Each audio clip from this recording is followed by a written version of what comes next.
This is unbelievable, but can you believe the sun makes a sound but we can't hear it? In the form of pressure waves, the sun does make a sound. The wavelength of the pressure waves from the sun is measured in hundreds of miles. However, meaning they are far beyond the range of human hearing. Scientists have discovered that the sun's pressure waves travel through its layers, creating a symphony that can only be interpreted through technology.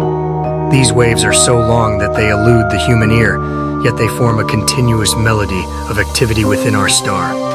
The dynamic eruptions we see as solar flares are merely the visual manifestations of these pressure waves. While we cannot hear the music of the sun, scientists utilize advanced instruments to convert these waves into sounds we can experience, revealing the hidden symphony of our solar system.